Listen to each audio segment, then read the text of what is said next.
കരങ്ങൾ ഉയർത്തി നമുക്ക് ഹല്ലേലൂയ പറയാം.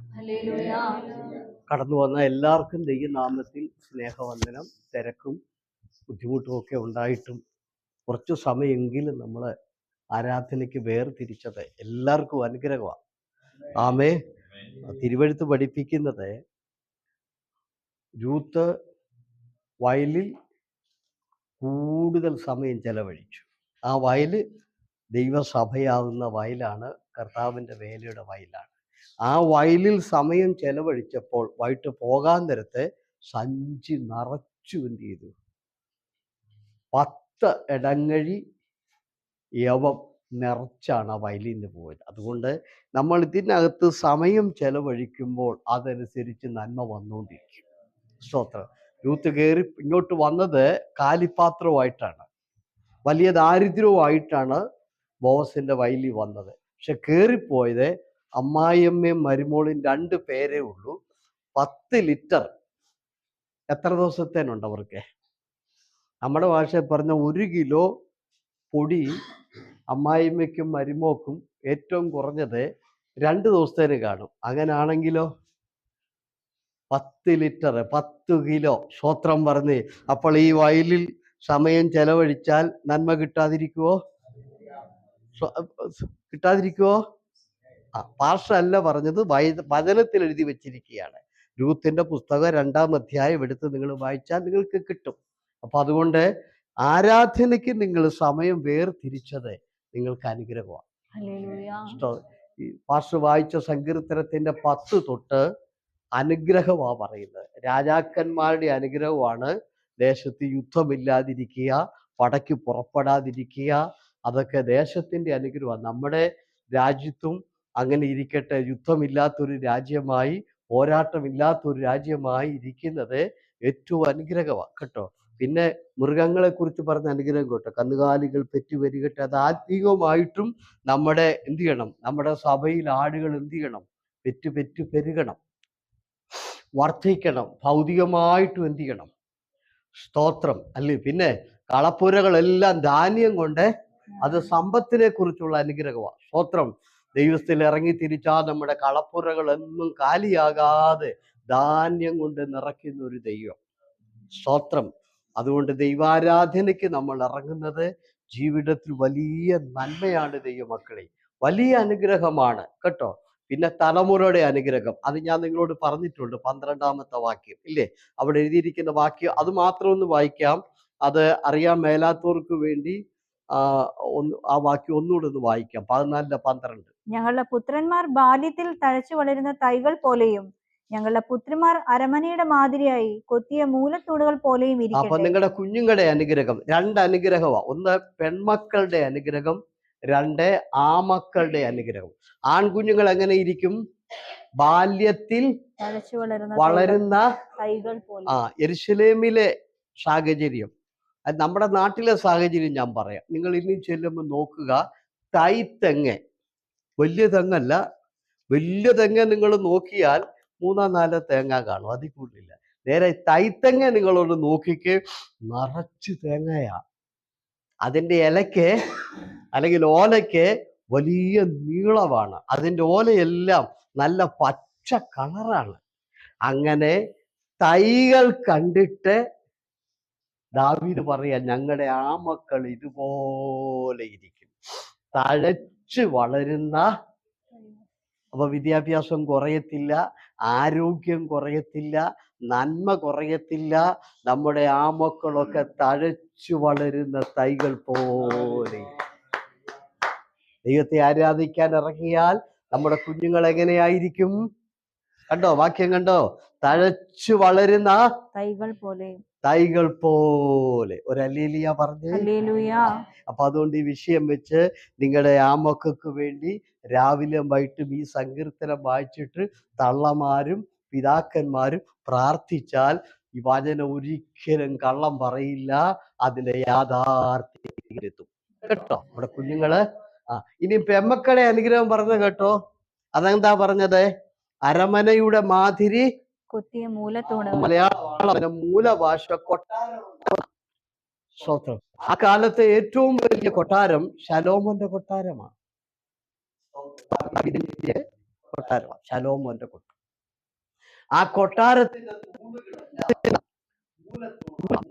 മൂന്നുകൾ ഒന്നിക്കുന്നതാണ്. കൊട്ടാരം കണ്ടിട്ടുണ്ട്. ഞാൻ കൊച്ചി ജോലി ചെയ്യുന്ന സമയത്ത് എറണാകുളം അമ്പലത്തിന്റെ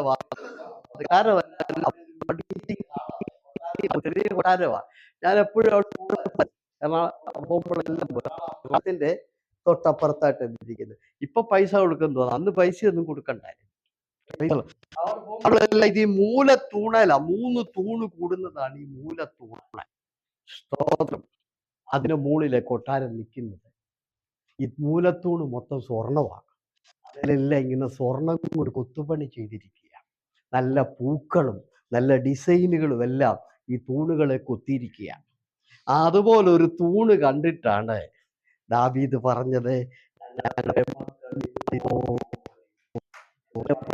ഒരു തൂണ് എടുത്ത് വെളിയിലോട്ടിട്ടാൽ അതിനകത്ത് രൂപയുടെ സ്വർണ്ണ വെളിയുണ്ട്. ശലോമോന്റെ ഒക്കെ മൂലത്തൂണ് മുഴുവൻ ഇതാ. ആഫ്രിക്കയിൽ നിന്ന് ശേബ രാജ്ഞിയൊക്കെ വന്നിട്ട് ഈ കൊട്ടാരം കണ്ട് ഞെട്ടിപ്പോയി അവരെല്ലാം. സ്തോത്രം. അത് നോക്കി ഇങ്ങനെ ഇരിക്കും. അങ്ങനെയാണെങ്കിൽ നമ്മുടെ നല്ല വിദ്യാഭ്യാസം കാണും, നല്ല ജോലി കാണും, സമ്പത്ത് കാണും, സൗന്ദര്യം കാണും, എല്ലാം കാണും. സ്തോത്രം.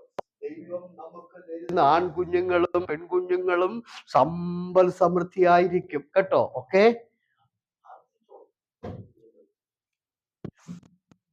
ദൈവം നമുക്ക്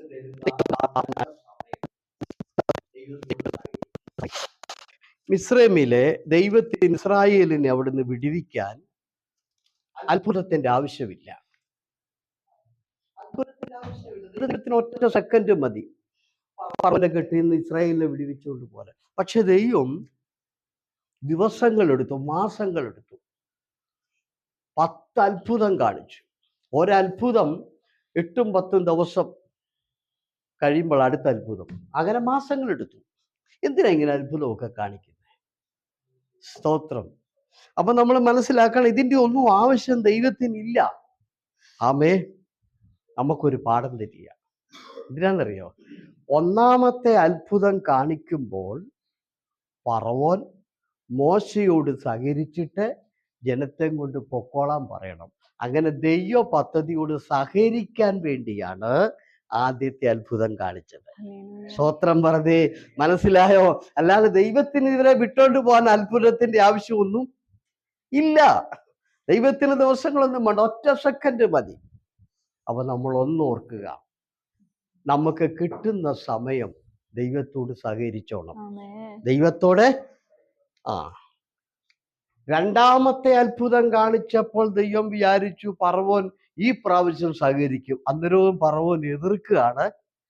ഫറവോൻ എന്ത് ചെയ്തില്ല? സഹകരിച്ചില്ല.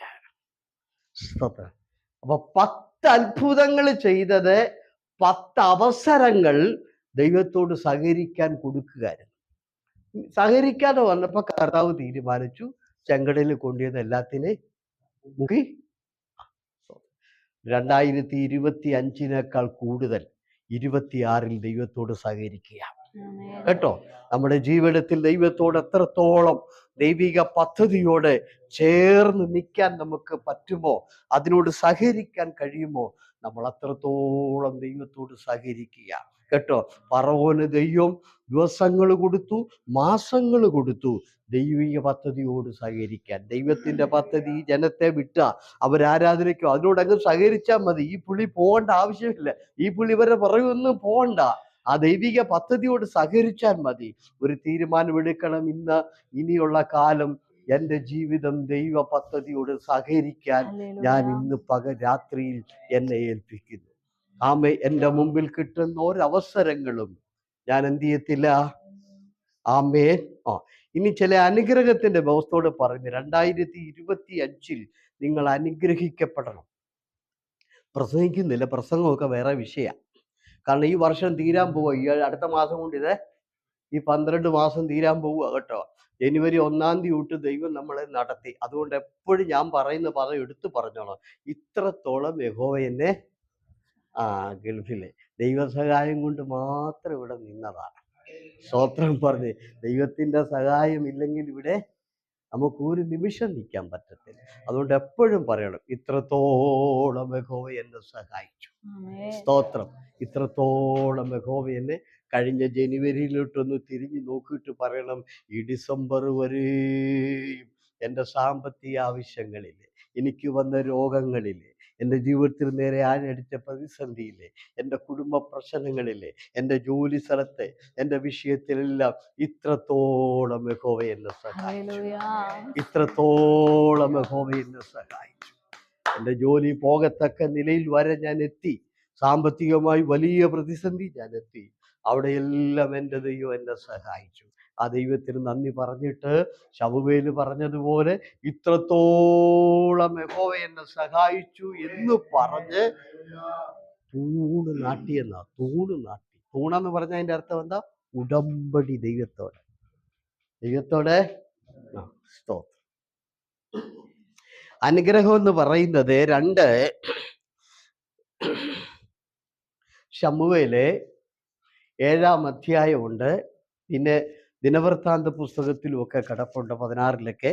ഞാൻ അങ്ങോട്ട് പോകുന്നില്ല. 7-ാം അധ്യായത്തിൻ്റെ 8 തൊട്ട് ദൈവം ദാവീദിനോട് പറയുകയാണ്, നിന്നെ പുൽപ്പുറത്തു നിന്ന് ഞാൻ ഇവിടെ കൊണ്ടുവന്നു, മഹാന്മാരുടെ ഒപ്പം നിന്നെ എത്തിച്ചു. സ്തോത്രം പറഞ്ഞ് ഇദ്ദേഹത്തിന്റെ കുടുംബത്തിലെ ഒരു ശ്രേഷ്ഠതയില്ല. കാരണം ഇശായിയുടെ കുടുംബം ആട്ടിടയന്മാരാണ്. അവരെ ആടിനെ മേയ്ക്കുന്നവരാണ്.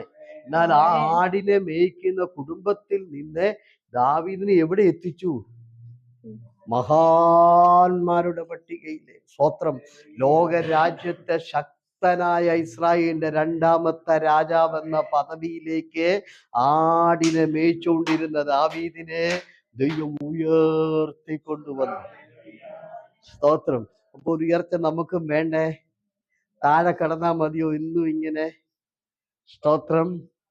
പുൽപ്പുറങ്ങളിലെ ആടിനെ മേയിച്ചുകൊണ്ട് കിടന്ന ദാവീദിനെ നിങ്ങൾക്ക് മനസ്സിലാകുന്ന രീതിയിൽ ഞാൻ പറയട്ടെ. ആട്ടിടയന്മാരെ രാവിലെ പോകുമ്പോൾ ചോറ്റുപാത്രത്തിനകത്ത് എന്ത് ചെയ്യും? കഞ്ഞി എടുത്ത് ഈ ആടിനെ കൊണ്ട് പോകുന്നവരാരും നല്ല വസ്ത്രം ധരിക്കത്തില്ല. കാരണം ആട് മുള്ളു എടുക്കുകയൊക്കെ ചെയ്യും. ആടിൻ്റെ ദേഹത്ത് ആട് മുട്ടു എടുക്കുകയൊക്കെ ചെയ്യും. അതുകൊണ്ട് അവരെ ഒരു സാധാ വസ്ത്രം ധരിച്ച് രാവിലെ കഞ്ഞിയും കെട്ടി ഒരു പൊതിക്കെട്ടുമായിട്ട് ആടിനും കൊണ്ട് ഇങ്ങനെ പോവുക. അവിടെ ചെല്ലുമ്പോൾ ഏതെങ്കിലും കല്ലിൻ്റെ പുറത്ത് ഉച്ചയ്ക്ക് കയറി ഇതിങ്ങനെ വാരി കഴിച്ച് തോട്ടിലെ വെള്ളവും കുടിച്ച മനുഷ്യനെ പിടിച്ച് ദൈവം ഇവിടെ കൊണ്ടുവന്നു. ഹല്ലേലൂയ പറഞ്ഞേ. ഒരു നല്ല തുണി ഉടുത്ത് നടക്കാൻ ഒരു തുണിയൊക്കെ ഉണ്ടായിരിക്കാം. പക്ഷെ ആട്ടിടയന്മാരും അങ്ങനെ ഉടുക്കത്തില്ലല്ലോ. ഇറച്ചിക്കടയിൽ നിന്ന് ഇറച്ചി വെട്ടുന്ന ഒരു പാൻറ്റും ഷർട്ടും ഒക്കെ ഇട്ട് തേച്ച ഉടുപ്പൊക്കെ ഇട്ടാണ് ഇറച്ചി വെട്ടുന്നത്. നിങ്ങൾ കണ്ടിട്ടുണ്ടോ? മാത്രം മീൻ കച്ചവടക്കാർ നമ്മളവിടെ ചെന്ന് വലിയ പാൻറ്റും ഒക്കെ ഇട്ട് വലിയ ഇതൊക്കെ ഇട്ടാണോ അവർ മീൻ കച്ചവടം? ഇതുപോലെ ഈ മനുഷ്യൻ ആടിനെ തീറ്റുക. അങ്ങനെ ഒരു നല്ല തുണി പോലും ഉടുക്കാതിരുന്ന പുള്ളിയെ ദൈവം ഈ പുൽപ്പുറത്തൂന്ന് പൊക്കി എടുത്ത് അവിടെ എഴുതിയിട്ടുണ്ട്, നീ പോന്ന വഴിക്കൊക്കെയും ഞാൻ നിന്റെ കൂടെ ഇരുന്നു, മഹാന്മാരുടെ പട്ടികയിൽ നിന്നെ ഞാൻ കൊണ്ടുവന്നു. ഒരല്ലേലിയ പറഞ്ഞു. അപ്പൊ ഒന്ന് നമ്മൾ പഠിച്ചു, താണ നിലത്തു നിന്നും ഉയർന്നിടത്തേക്ക് ദാവീദിനെ ഉയർത്തിയ ദൈവത്തിന്റെ കരം നമ്മെ ഉയർത്താൻ ആ കരം ഇന്നും ബലപ്പെട്ട കരമാ. ഹല്ലേലൂയ പറ. Praise the Lord. പ്രാർത്ഥിച്ചാ മതി കേട്ടോ. എന്നിട്ട് പറഞ്ഞ്, നിനക്ക് ഞാൻ ഒരു ഗ്രഹം പണിയും എന്ന് പറഞ്ഞാൽ നിന്റെ കുടുംബം ഞാൻ എന്ത് ചെയ്യും? വലിയ നിലയിലാക്കും. നിന്റെ കുഞ്ഞുങ്ങളെ ഞാൻ അനുഗ്രഹിക്കും. നീ മരിച്ചാലും നിന്റെ വീട്ടിൽ അനുഗ്രഹം കുറയത്തില്ല. നീ മരിച്ചു കഴിയുമ്പോൾ കൊട്ടാരവും സ്വത്തും സമ്പത്തും എല്ലാം മകന് ഞാൻ കൊടുക്കും, മക്കൾക്ക് കൊടുക്കും. അങ്ങനെ പിതാക്കന്മാര് ഭൂമിയിൽ നിന്ന് മാറ്റപ്പെട്ടാലും തലമുറയുടെ അനുഗ്രഹം എന്ത് ചെയ്യും? നിലനിൽക്കും. ദൈവം കൊടുത്തിട്ട് പറയാം. ഓക്കെ. ഇപ്പൊ അനുഗ്രഹം നിങ്ങൾ കണ്ടല്ലോ. അപ്പൊ 2025 നമ്മൾ അനുഗ്രഹിക്കപ്പെടണ്ടേ? സ്തോത്രം. അല്ലേ? തീരുമാനം എടുത്തോണേ. 7-ാം അധ്യായത്തിന്റെ 1-ാമത്തെ വാക്യം മാത്രം വായിക്കാം. യഹോവ ചുറ്റുമുള്ള സകല ശത്രുക്കളെയും അടക്കി രാജാവിന് സ്വസ്ഥത നൽകിയ ശേഷം രാജാവ് തന്റെ അരമനയിൽ വസിക്കും കാലത്ത് ഒരിക്കൽ രാജാവ് നാഥാൻ പ്രവാചകനോട്, ഇതാ ഞാൻ ദേവദാരു കൊണ്ടുള്ള അരമനയിൽ വസിക്കുന്നു. ചുറ്റുമുള്ള ശത്രുക്കളെയൊക്കെ അടക്കി. അടക്കിയെന്ന് പറഞ്ഞാൽ മനസ്സിലായോ? പ്രതികൂലമൊക്കെ ഒന്ന് മാറ്റി, പ്രതിസന്ധികളൊക്കെ ഒന്ന് മാറ്റി ഒരു ശാന്തത കൊടുത്തു. സ്തോത്രം, ഹല്ലേലൂയ. ചുറ്റുമുള്ള ശത്രുക്കളൊന്നും അടങ്ങത്തില്ല, കർത്താവ് ഒന്ന് അടക്കി. എല്ലാം ഒരു ശാന്തത കൊടുത്തു, ഒരു സ്വസ്ഥത കൊടുത്തു. സ്തോത്രം, അനുഗ്രഹിച്ചു. അത് കഴിഞ്ഞങ്ങോട്ട് അനുഗ്രഹിക്കുക. സ്തോത്രം. പശ്ചാത്തലം പറഞ്ഞ് ഞാൻ വിടുക. എന്താണ് സാഹചര്യം? സാഹചര്യം പലപ്പോഴും പറഞ്ഞിട്ടുള്ളൂ, ഒന്നുകൂടെ ഞാൻ ആവർത്തിക്കുന്നു. ഏലി പുരോഹിതന്റെ കാലത്ത് ഇവരുടെ ദൈവം ഇവർക്ക് നഷ്ടപ്പെട്ടു പോയി. ആ ദൈവമാണ് യഹോവയുടെ നിയമപ്പെട്ടകം. അതിനകത്ത് ആരായിരിക്കുന്നത്? ദൈവം. അത് ഇവരുടെ കയ്യിൽ നിന്ന് പോയി, പലസ്തീന് കൊണ്ടുപോയി. അത് ഏതാണ്ട് 20 വർഷം ബാലയഹൂദയിൽ ഇരുന്നു. 20 ഓക്കെ അക്കം. അടുത്തത് 40 വർഷം ശൗല് ഭരിച്ചു. അപ്പൊ 40 23 60. പ്രൈസ് ഓർക്കണം, 60 വർഷമായിട്ട് ഈ ദൈവം ഇവരുടെ ഇടയിൽ നിന്ന് പോയി. സ്തോത്രം. അത് കഴിഞ്ഞ ദാവീദ് വരിക. പിന്നെ കുറെ നാള് ഈ പെട്ടകം ബാലയഹൂദയിൽ വരുന്നതിന് മുമ്പേ പെലസ്ത്യരുടെ കയ്യിലായിരുന്നു. അങ്ങനെ എല്ലാം കൂടെ കണക്ക് കൂട്ടിയാൽ 90 വർഷത്തിന് മുകളിൽ വരും. ഇപ്പം 100 വർഷമായിട്ട് പെട്ടകം ഇല്ലായിരുന്നു. ദാവീദ് ഇത് മടക്കിക്കൊണ്ടുവന്നു.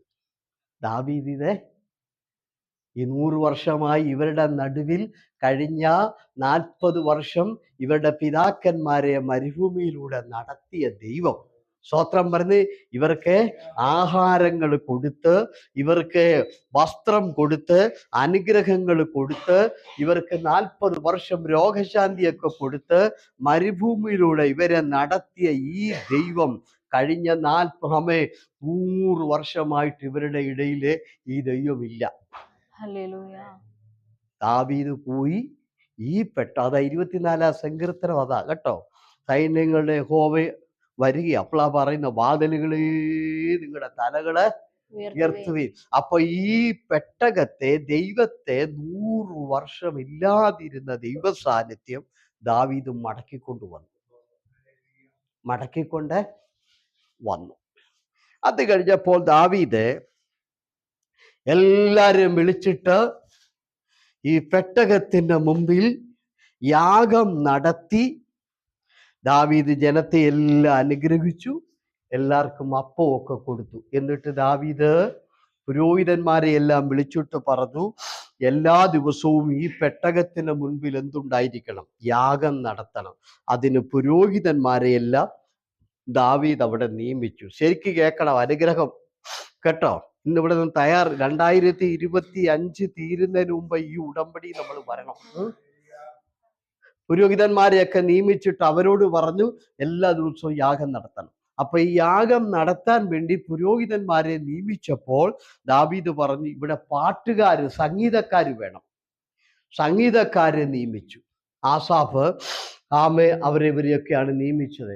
അങ്ങനെ സംഗീതക്കാരെ അവിടെ നിയമിച്ചു, അല്ലെങ്കിൽ പാട്ടുകാരെ നിയമിച്ചു, പുരോഹിതന്മാരെ നിയമിച്ചു. ഡെയിലി അവിടെ യാഗം നടത്താനുള്ള ക്രമീകരണങ്ങളൊക്കെ ചെയ്തു. അത് കഴിഞ്ഞുകൊണ്ട് പുള്ളി രണ്ടാമത്തെ ക്രമീകരണം ചെയ്തു. പുള്ളി പറയുകയാണ്, ഇനി നമുക്ക് യഹോവയുടെ പെട്ടകം ഇങ്ങനെ വെച്ചാൽ പോരാ, വലിയൊരു ദേവാലയം പണിത് അതിനകത്ത് വെക്കണം. സ്തോത്രം. അങ്ങനെ ദേവദാരു കൊണ്ടൊരു ദേവാലയം പണി. ആ ദേവാലയമാണ് 40 വർഷം കൊണ്ട് ശലോമോൻ പണിതത്. അതും ദാവീദ് എന്ത് ചെയ്തു? അങ്ങനെ ഒരു ക്രമീകരണം കൊണ്ടുവന്നു. അന്നേരം ദൈവം പറഞ്ഞു, ദാവീദേ, ഞാൻ ആരോട് ഇന്നു വരെ ഇതൊന്നും ആവശ്യപ്പെട്ടിട്ടില്ല, പക്ഷെ ഞാൻ നിന്നെ അനുഗ്രഹിക്കും, നിന്റെ മക്കളെ അനുഗ്രഹിക്കും. അങ്ങനെ അങ്ങോട്ട് അനുഗ്രഹം തുടങ്ങി. 8ാമത്തെ വാക്യം തുടങ്ങി. അങ്ങനെ ദാവീദിനോട് ദൈവം പറയുകയാണ്, നീ മരിച്ചാലും നിന്റെ മക്കളെ അനുഗ്രഹിക്കും. ഉടനെ ദാവീദ് അവസാനം ദൈവത്തോട് ഒരു ചോദ്യം, ഇത്രത്തോളം എന്നെ അനുഗ്രഹിക്കാൻ ഞാൻ എന്തുണ്ട്? ഓക്കെ, ഇത്ര മനസ്സിലായല്ലോ. ഇനി അതിന്റെ അർത്ഥം പറയുമ്പോ ദാവീദ് എന്താ ചെയ്തത്? ആത്മീക ക്രമീകരണം വരുത്തി. പെട്ടകം കൊണ്ടുവന്നു. അവിടെ യാഗം ക്രമീകരിച്ചു. പിന്നെ ഡെയിലി യാഗം ക്രമീകരിച്ചു. ആ ഡെയിലി രാവിലെയും ഉച്ചയ്ക്കും വൈകിട്ടും 3 നേരം യാഗം ക്രമീകരിച്ചു. പിന്നെ പുരോഹിതന്മാരെ ശുശ്രൂഷയ്ക്ക് ക്രമീകരിച്ച് നടത്തി. പിന്നെ പാട്ടുകാരെ ക്രമീകരിച്ചു, സംഗീതക്കാരെ ക്രമീകരിച്ചു.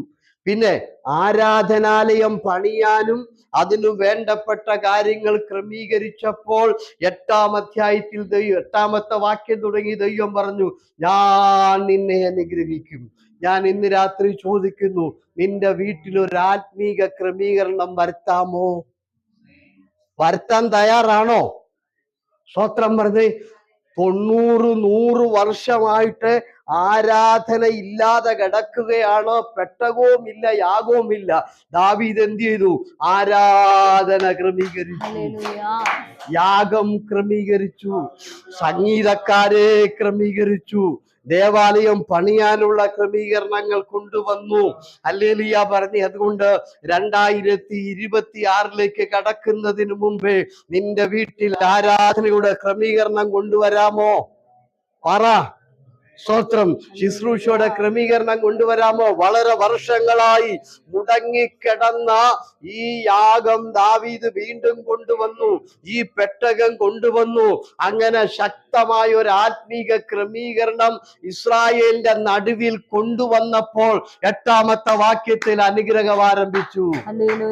ഹല്ലേലൂയ പറഞ്ഞേ.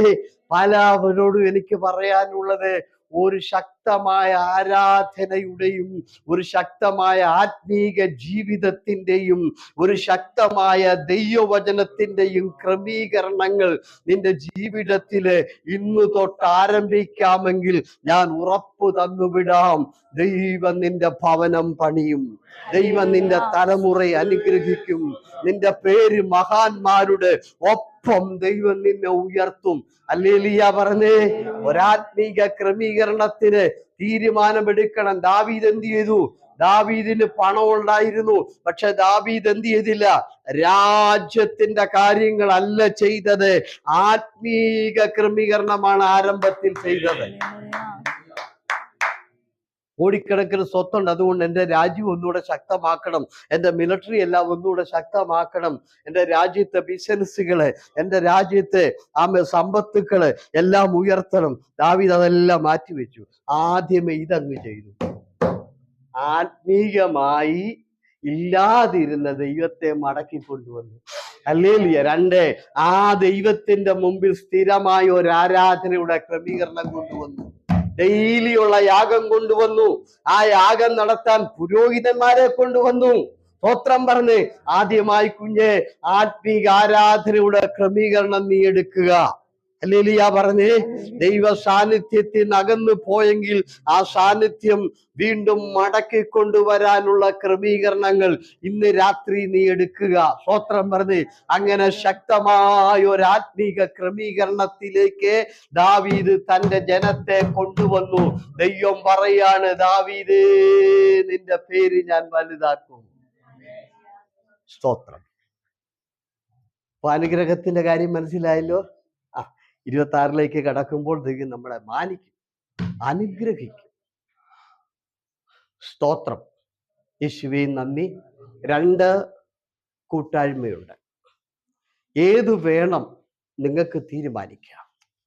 യോഹന്നാന്റെ സുവിശേഷം 6-ാം അധ്യായത്തിൽ എഴുതിയിരിക്കുന്നത്, ഒരു കൂട്ടം ആളുകൾ കർത്താവിൻ്റെ അടുക്കൽ വന്നപ്പോൾ കർത്താവ് അവരോട് പറയുകയാണ്, നിങ്ങൾ എൻ്റെ അടുക്കൽ വന്നിരിക്കുന്നത്, സ്തോത്രം, എന്തിനാണെന്നറിയാമോ?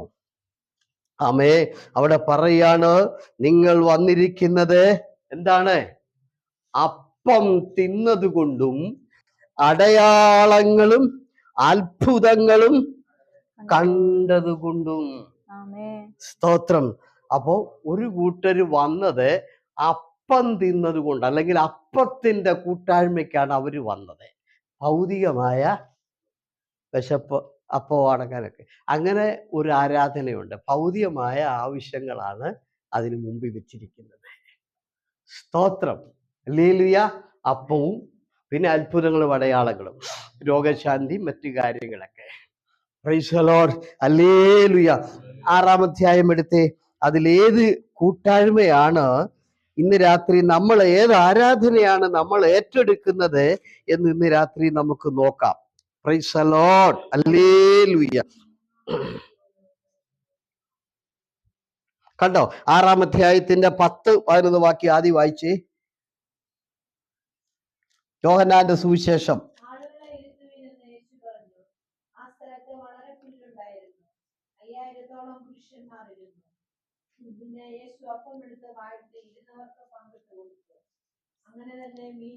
ഇതാണ് ആദ്യത്തെ കൂട്ടായ്മ. ഇനി അതിന്റെ 26 വായിച്ചേ, 6-ന്റെ.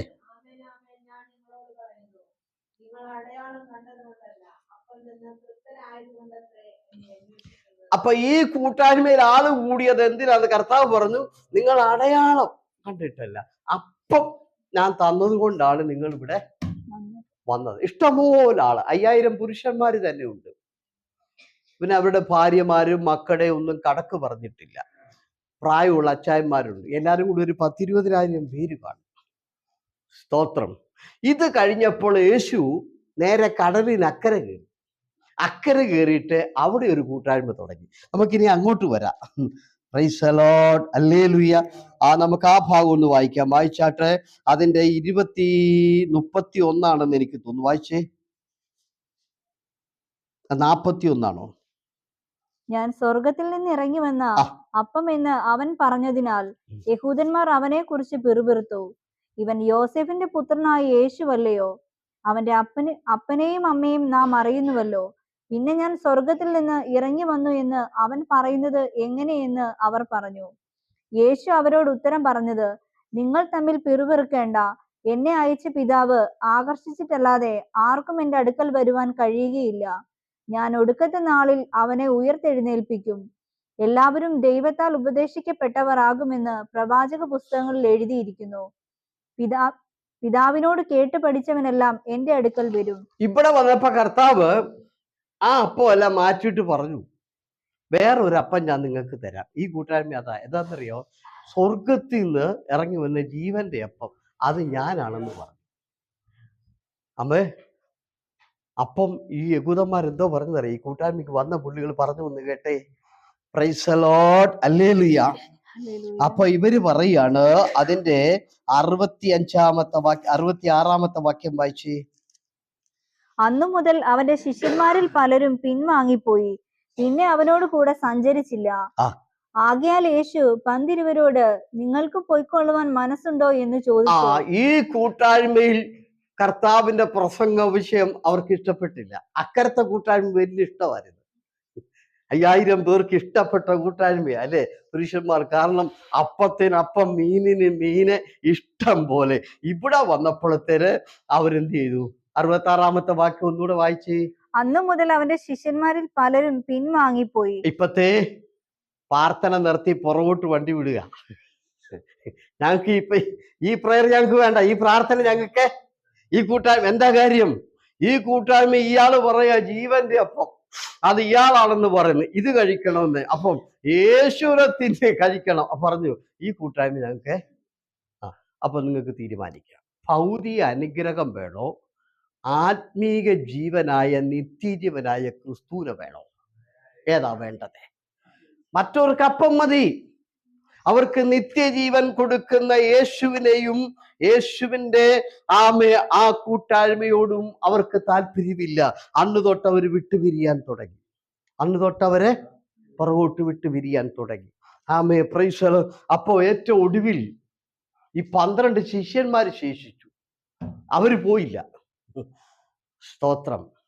ഞാൻ ഇന്ന് രാത്രി ചോദിക്കുന്നു, ഈ ബഗറിന്റെ പ്രദേശത്ത് താൽക്കാലികമായി ഒന്ന് പിടിച്ചു നിൽക്കാൻ വേണ്ടി, നമ്മുടെ ജോലി പ്രശ്നങ്ങളൊക്കെ ഒന്ന് പരിഹരിക്കാനും നമ്മുടെ കാര്യങ്ങളൊക്കെ ഒന്ന് നടത്താനും വേണ്ടി, അങ്ങനെ ഭൗതികമായ ഒരു ആവശ്യത്തിന് വേണ്ടി മാത്രമാണോ യേശുവിന്റെ അടുക്കൽ വരുന്നത്? നിത്യജീവന് വേണ്ടിയാണോ? സ്തോത്രം. യേശു സ്വർഗത്തിൽ നിന്ന് ഇറങ്ങി വന്നത് ഈ അപ്പം കൊടുക്കാനല്ല എന്ന് യേശു തീർത്തും പറഞ്ഞു. ഞാൻ അതിനല്ല വന്നത്. ഞാൻ വന്നത് നിത്യജീവന്റെ അപ്പം നിങ്ങൾക്ക് തരാനാണ്. സ്തോത്രം. ഈ ഭൗതികമായിരിക്കുന്ന അപ്പം കൊടുക്കാനല്ല വന്നത്. അത് കർത്താവ് വിശന്നപ്പോൾ ഒന്ന് കൊടുത്തു എന്നുള്ളതേ ഉള്ളൂ. അല്ലാതെ കർത്താവിന്റെ യഥാർത്ഥമായ പദ്ധതി അതല്ല. ആമേൻ, ഹല്ലേലൂയ. സ്തോത്രം. ഇപ്പോൾ അക്കരത്തെ കൂട്ടായ്മ ഇഷ്ടപ്പെട്ടു, പടകെല്ലാം ഇടിച്ചു കീറി ആൾക്കാർ വന്നതാ, ആയിരങ്ങൾ വന്ന്. ഇവിടെ വന്നപ്പോൾ പുള്ളി പറഞ്ഞു, ഓ അക്കരെ നടത്തിയ കൂട്ടായ്മ ഞാൻ ഇവിടെ നടത്താൻ ആഗ്രഹിക്കുന്നില്ല. ഇവിടെ ജീവന്റെ അപ്പമാണ്, അതെൻ്റെ മാംസമാണ്, അത് തിന്നണമെന്ന് പറഞ്ഞു, കഴിക്കണമെന്ന് പറഞ്ഞു. ഉടനെ ഇവര് പറയാണ്, അന്ന് മുതൽ എന്ത് ചെയ്തു? കണ്ട 66-ാമത്തെ വാക്യം, അന്നു മുതൽ അതുവരെ ആൾ ഇടിച്ചു കയറിക്കൊണ്ടിരിക്കുകയായിരുന്നു കേട്ടോ. ഈ പറഞ്ഞ അന്നു മുതൽ പലരും പിൻവാങ്ങി, പിന്നെ അവനോടുകൂടെ സഞ്ചരിച്ചതും ഇല്ല. സ്തോത്രം. പോയി പുറകോട്ട്.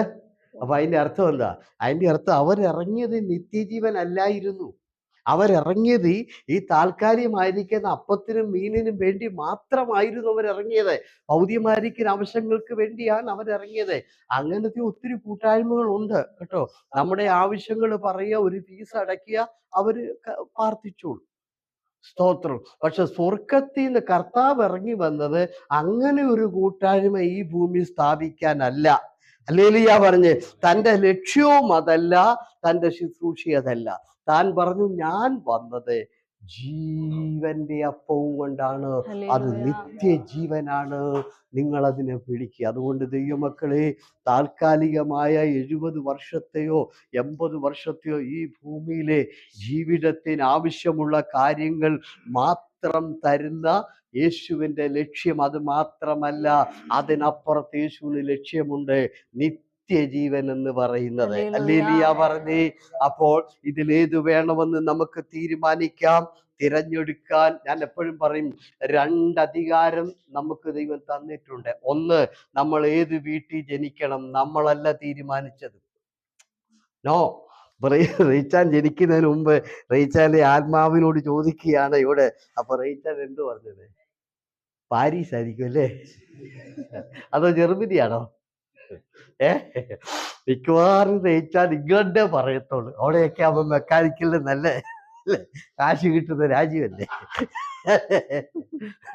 അപ്പൊ അത് കർത്താവ് പുള്ളിക്ക് കൊടുത്തില്ല. അതുകൊണ്ടാ പത്തനംതിട്ട ജനിച്ചത്. അത് തരികയായിരുന്നേ പത്തനംതിട്ട പുള്ളി ജനിക്കുകയല്ലായിരുന്നു. ആ അധികാരം ദൈവം നമുക്ക് തന്നില്ല. നമ്മൾ എവിടെ ജനിക്കണമെന്നുള്ളത് പുള്ളി അങ്ങ് എടുത്തു. പുള്ളിയാ തീരുമാനിച്ച, ഞാൻ പാവപ്പെട്ടവന്റെ വീട്ടിൽ ജനിക്കണോ പണക്കാരന്റെ വീട്ടിൽ ജനിക്കണോ, ഞാൻ ഏത് ജാതിയിൽ ജനിക്കണം, ഏത് മതത്തിൽ ജനിക്കണം, ഏത് രാജ്യത്ത് ജനിക്കണം, ഇതെല്ലാം ദൈവത്തിന്റെ അധികാരമാണ്, നമ്മുടെ അധികാരമല്ല കേട്ടോ. Okay okay. ആ അങ്ങനെ നമുക്ക് തന്നിരുന്നെങ്കിൽ സത്യം പറയാം, കോളനിയിലുള്ള അപ്പന്മാർക്കൊന്നും മക്കള് കാണുകയല്ല. ഈ കോളനിയൊക്കെ താമസിക്കുന്നത് ഏതെങ്കിലും പിള്ളേർ കോളനിക്കകത്ത് ജനിക്കാൻ ആഗ്രഹിക്കുക അല്ലേ? Price the Lord. ഹല്ലേലൂയ.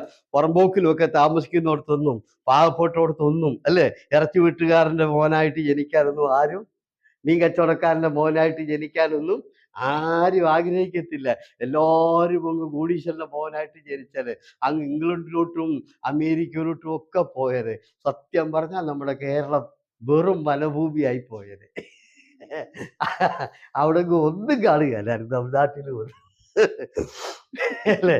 അപ്പൊ ദൈവം എത്ര വലിയവരാ, കർത്താവ് അതും കൊടുത്തു.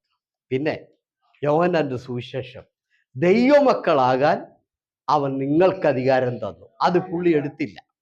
അത് പുള്ളി എടുത്താൽ, ഞാൻ എപ്പോഴും പറയും, ഈ സക്കായിയെ ഇറങ്ങി വാ എന്ന് പറയേണ്ട കാര്യമില്ല. ആ കമ്പ് പിടിച്ച് കുലിക്കുക, സക്കായി താഴെ വീഴും. ഇത് പിടിച്ച് കുലിക്കുക, പുള്ളിക്ക് ഇറങ്ങി വരാൻ പറയേണ്ട കാര്യമുണ്ടോ? പിടിച്ചൊരൊറ്റ കുലുക്ക് തലയെ കുത്തി കർത്താവിന് മുമ്പിൽ വീഴും ഇല്ലേ? അപ്പം അങ്ങനെ ഇറക്കാൻ പുള്ളിക്ക് അറിയാൻ മേലാഞ്ഞിട്ടല്ല, അത് ധരിക്കരുത്. നമ്മളെ തലയും കുത്തി കർത്താവിന്റെ കാൽച്ചോട്ടിൽ കൊണ്ടുവരാൻ പുള്ളിക്കറിയാം. പക്ഷേ അധികാരം നമുക്ക് തന്നു. ദൈവമക്കളാകാൻ അധികാരം നമുക്ക് തന്നു. നമ്മളാണ് തീരുമാനിക്കേണ്ടത്. അല്ലെങ്കിൽ കർത്താവ് എന്ത് ചെയ്യും? അധികാരം ദൈവത്തിന്റെ കയ്യിലാണ്, കർത്താവിനറിയാം. സ്തോത്രം. നമ്മളെ കർത്താവിന്റെ കാൽച്ചൂട്ടിൽ ചെന്ന് ചോദിക്കല്ലേ, ഏദൻ തോട്ടത്തിൽ മനുഷ്യനെ ആക്കുന്നതിന് മുമ്പേ അറിയാൻ മേലായിരുന്നു തെറ്റുമെന്ന് പുള്ളിക്കറിയാം. പിന്നെ എന്തിനാ അവിടെ ആക്കിയത്? അധികാരം പുള്ളി കൊടുത്തു. ഇനി ആ അധികാരം തിരിച്ചു കർത്താവ് എടുക്കത്തില്ല. ആ തീരുമാനിക്കേണ്ടത് ദൈവമകനാകണോ വേണ്ടയോ. സ്തോത്രം, ആമേൻ. അപ്പൊ അതുകൊണ്ട് ഞാൻ ഒരു ആത്മീക ക്രമീകരണം വന്നാൽ അനുഗ്രഹം ഉറപ്പാന്നാ പറഞ്ഞത്. ദാവീദിന്റെ ജീവിതത്തിലെ ഇസ്രായേലിന്റെ ഇടയിലെ ആത്മീകമായി തകർന്നു കിടക്കുകയായിരുന്നു. പെട്ടകമില്ലായിരുന്നു, അതിൻ്റെ മുൻപിലുള്ള യാഗവും ആരാധനയും ഇല്ലായിരുന്നു, അവിടെ സംഗീതവും പാട്ടും ശുശ്രൂഷയും ഇല്ലായിരുന്നു. ദാവീദ് ആ ക്രമീകരണങ്ങളെല്ലാം മടക്കി കൊണ്ടുവന്നു. രണ്ടാമത് നമ്മൾ ചിന്തിച്ചത്, അവർക്ക് ആരാധനാലയം ഇല്ലാതെ ഈ പെട്ടകം എവിടെയാണ്? ഒരു സാധാരണ സ്ഥലത്താണ് വെച്ചത്. ദാവീദ് തീരുമാനിച്ചു, ഇനി ഞങ്ങൾ ഇങ്ങനെയല്ല, ഒരു വലിയ ദേവാലയം പണിയും, ആ ദേവാലയത്തിനകത്ത് ഞങ്ങൾ ദൈവത്തെ ഉറപ്പിക്കുമെന്നൊരു ക്രമീകരണം എടുത്തപ്പോൾ ദൈവം അനുഗ്രഹിക്കാൻ തുടങ്ങി. അതുകൊണ്ട് 2026 കയറുന്നതിന് മുമ്പ് ഒരാത്മീക ക്രമീകരണം ജീവിതത്തിൽ ഉണ്ടാക്കിയെടുക്കുക, ഭവനത്തിനകത്തത് ഉണ്ടാക്കിയെടുക്കുക. നമ്മുടെ ജീവിതത്തിൽ ഒരു ആത്മീക ക്രമീകരണങ്ങൾ ഇനിയുള്ള കാലം ഞങ്ങൾ എന്ത് ചെയ്യും? ദൈവത്തിന് വേണ്ടി നിൽക്കും, ആരാധനക്ക് പ്രാധാന്യം, പെട്ടകം കൊണ്ടുവരിക, അത് ഇവിടെ സ്ഥാപിക്കുക, അതിന്റെ മുൻപിൽ എന്നും യാഗം നടക്കണം.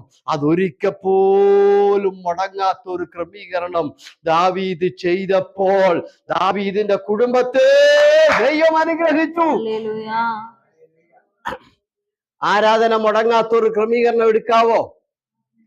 പറ്റുമോ?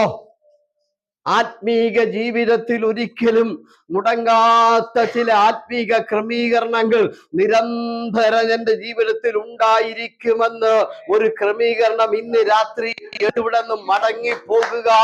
സ്വർഗം നിന്നെ അനുഗ്രഹിക്കും. 2 ശമൂവേൽ 7-ാം അധ്യായത്തിൽ അതാണ് അനുഗ്രഹത്തിന്റെ മർമ്മം. ഇപ്പൊ അത് മനസ്സിലായല്ലോ? അത് ഞാൻ വിളിക്കും.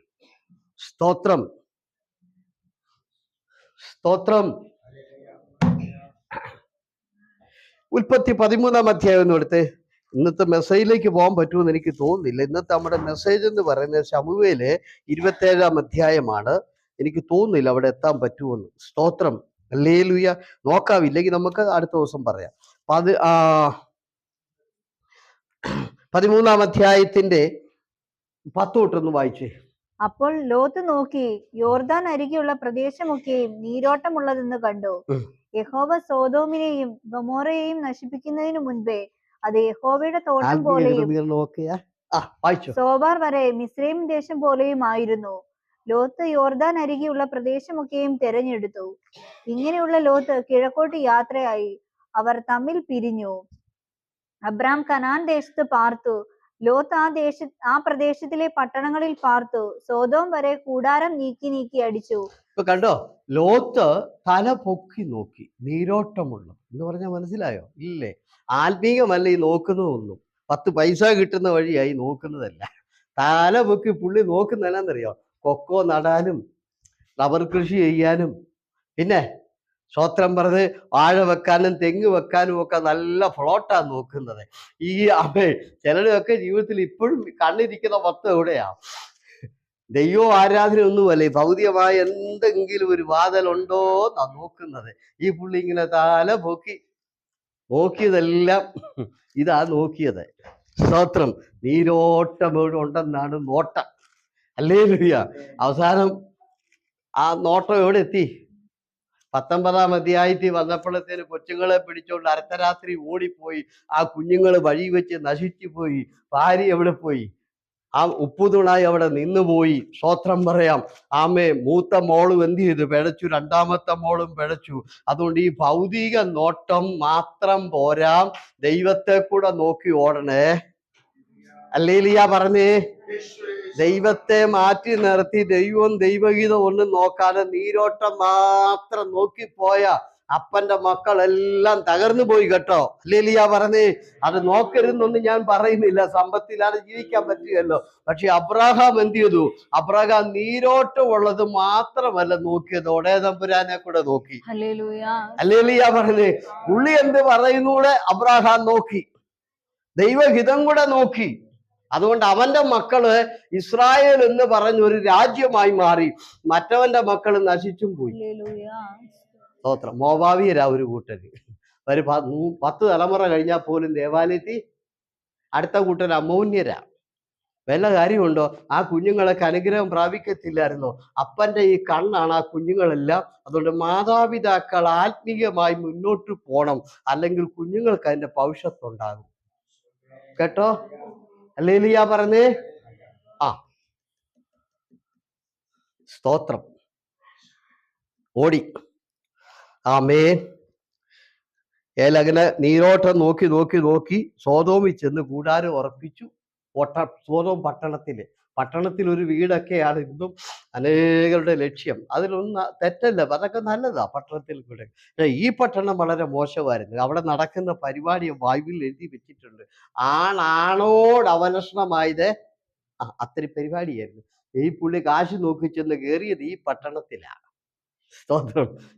ഇവിടെയാണ് പുള്ളി ചെന്ന് ലോത്തിന്റെ വീട്ടിൽ വന്ന ദൈവദൂതന്മാരെ കണ്ടപ്പോൾ ആ പട്ടണത്തിലെ ആളുകൾ പറഞ്ഞ് അവരെ വിട്ടുതാൻ, ഞങ്ങൾക്ക് ഭാര്യമാരാക്കാനാണ് അവിടുത്തെ ചെറുപ്പക്കാരാണുങ്ങളെ. അത്രയും പട്ടണത്തിലാ കാശ് നോക്കി ഈ പുള്ളി പോയത്, പെമ്മക്കളെ എല്ലാം കൊണ്ട് അവിടെ താമസിക്കാനാണ്. ഹല്ലേലൂയ പറഞ്ഞേ. Price the Lord. അങ്ങോട്ട് ചെന്നു അല്ലേ. ഇനി എന്റെ 12ാമത്തെ വാക്യം വായിച്ച ശേഷം 13-ന്റെ. അബ്രാം കനാൻ ദേശത്ത് പാർത്തു, ലോത്ത് ആ പ്രദേശത്തിലെ പട്ടണങ്ങളിൽ പാർത്തു. സോതോം വരെ കൂടാരം നീക്കി അടിച്ചു. സോതോം നിവാസികൾ ദുഷ്ടന്മാരും യഹോവയുടെ മുൻപാകെ മഹാപാപികളുമായിരുന്നു. അവിടെ ചെന്ന് കാശ് നോക്കി പോയ പോക്ക, നീരോട്ടം നോക്കി.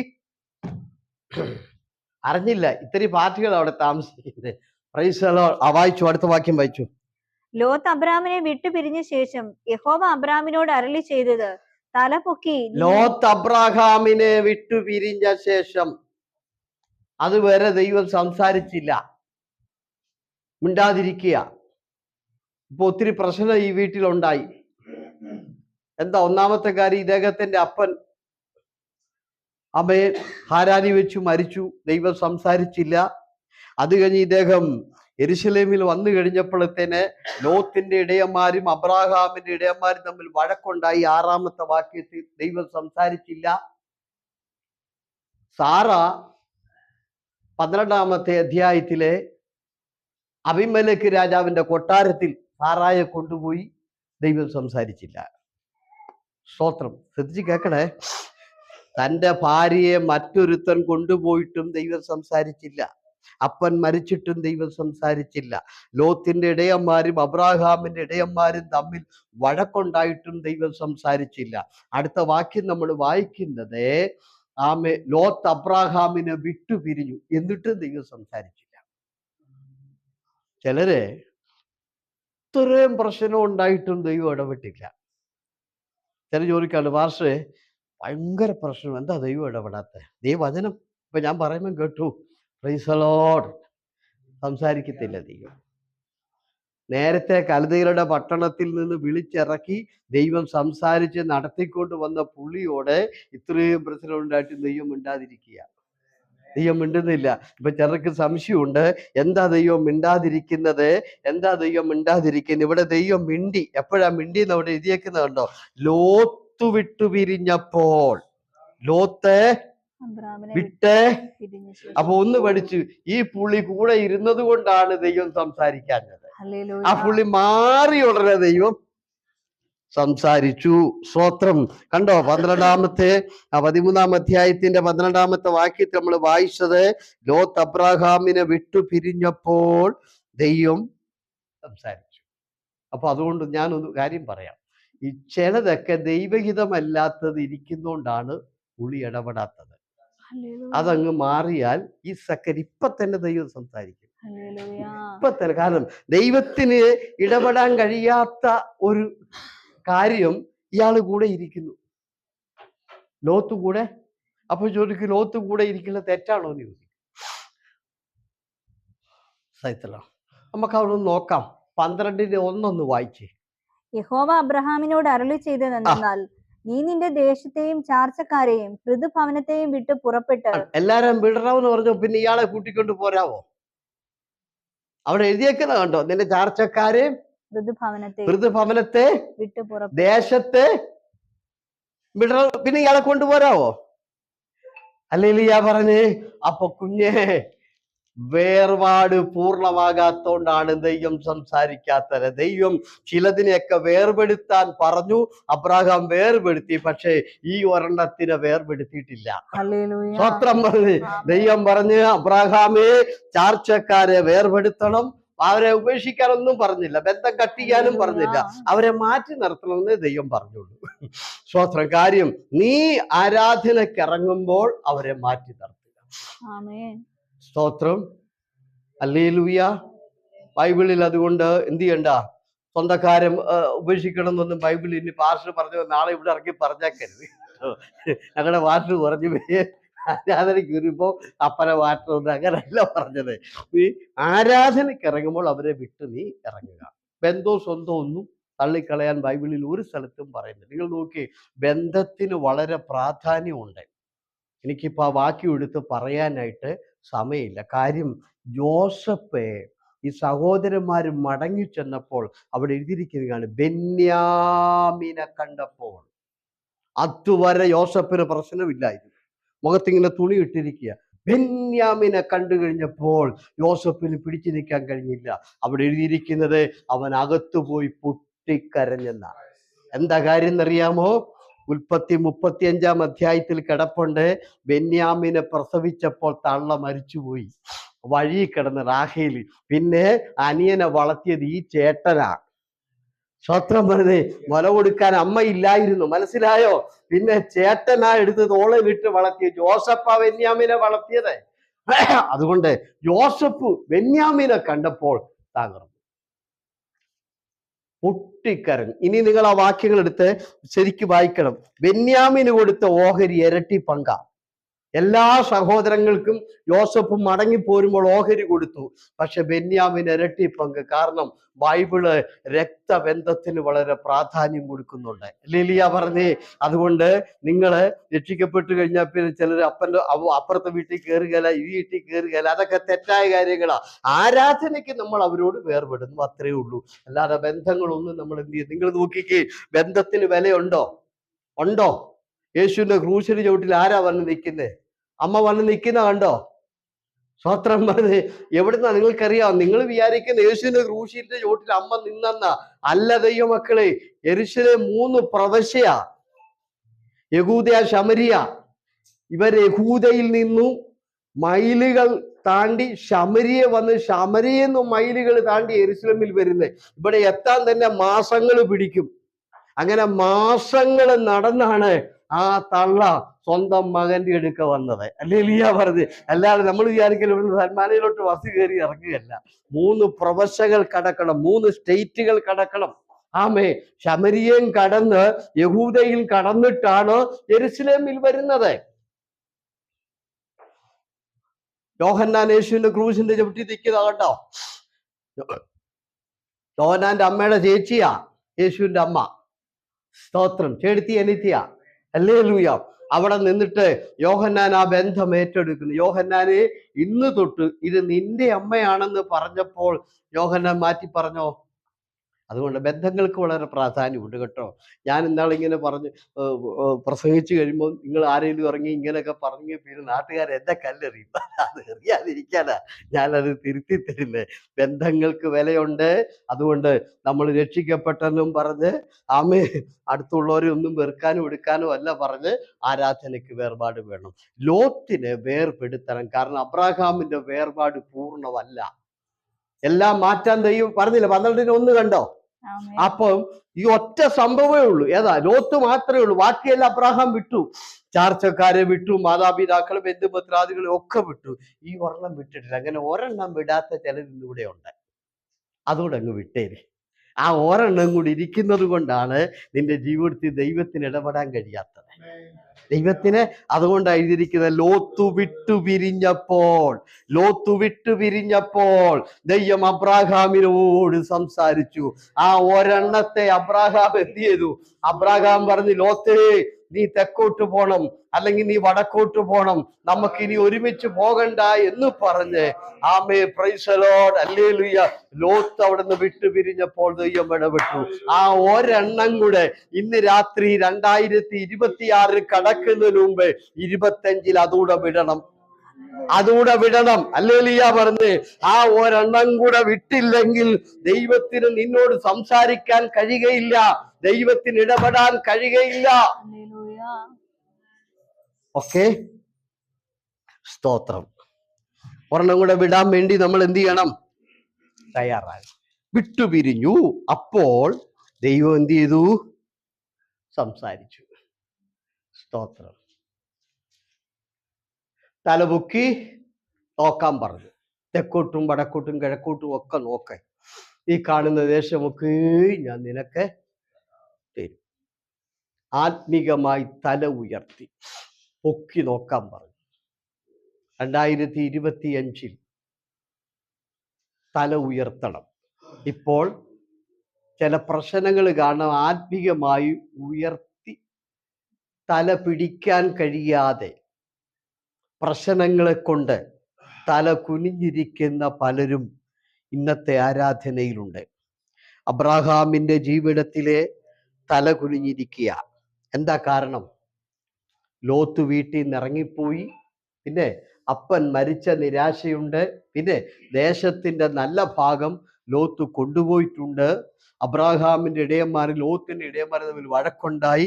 അങ്ങനെ പല പ്രശ്നത്തിലും അബ്രാഹാമിന്റെ തല കുനിഞ്ഞിരിക്കുമ്പോൾ ദൈവം പറഞ്ഞ് തല പൊക്കാൻ പറഞ്ഞു. ഇന്നിവിടെ തല കുനിഞ്ഞ ചിലരുണ്ട്. സ്വത്രം പറഞ്ഞ് വീട്ടിനകത്തെ പ്രശ്നം കൊണ്ട് തല പൊക്കാൻ പറ്റുന്നില്ല. ജോലി സ്ഥലത്തെ വിഷയം കൊണ്ട് തല ഉയർത്താൻ കഴിയുന്നില്ല. സാമ്പത്തികമായ പ്രശ്നത്തിൽ തല ഉയർത്താൻ കഴിയുന്നില്ല. ചില നിരാശകൾ എന്നും നമ്മുടെ തല കുനിപ്പിക്കുന്നു. ചില ഭാരങ്ങൾ എന്നും നമ്മുടെ തലയെ കുനിപ്പിക്കുന്നു. ഇന്ന് രാത്രി ഞാൻ ഓർപ്പിക്കുന്നു, ദൈവം അതിനെ പൊക്കാൻ ആഗ്രഹിക്കുന്നു. നീ തയ്യാറാണോ? അബ്രാഹാമിന്റെ തല ഇപ്പോൾ ദൈവം പിടിച്ചു പൊക്കുക.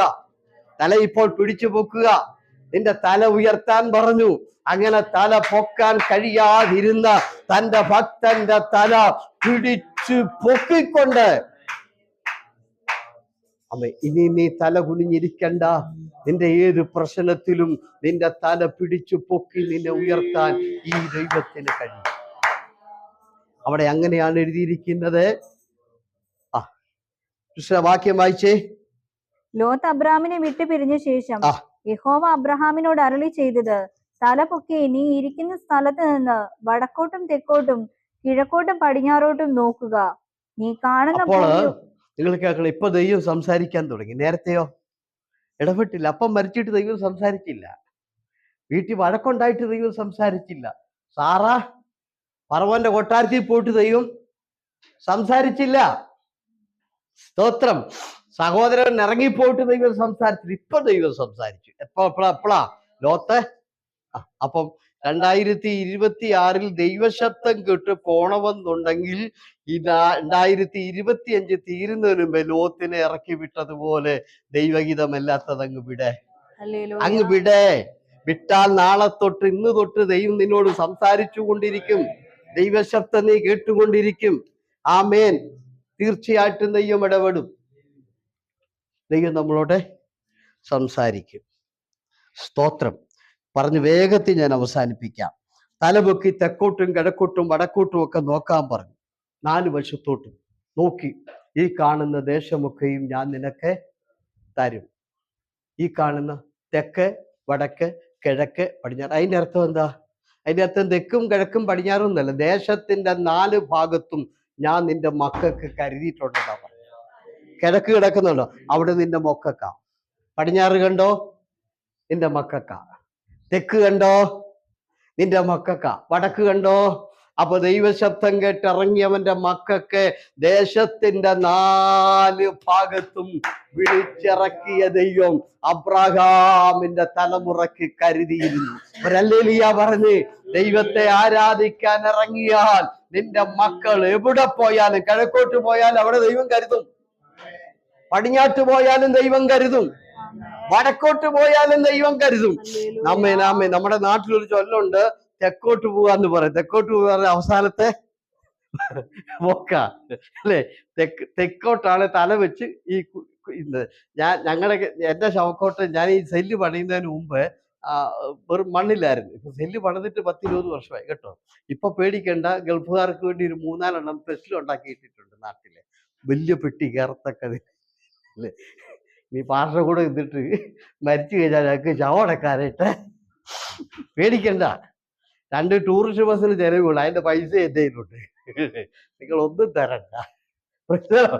ആമേ അത് 2 ബസ് പിടിച്ച് അങ്ങോട്ട് കൂടി വന്നാൽ 20,000 രൂപ ആകുമായിരിക്കും. 20,000 രൂപ ഒക്കെ ഈ പാർട്ടി കൊണ്ടേ ഓർത്ത് പേടിക്കണ്ട കേട്ടോ. അപ്പൊ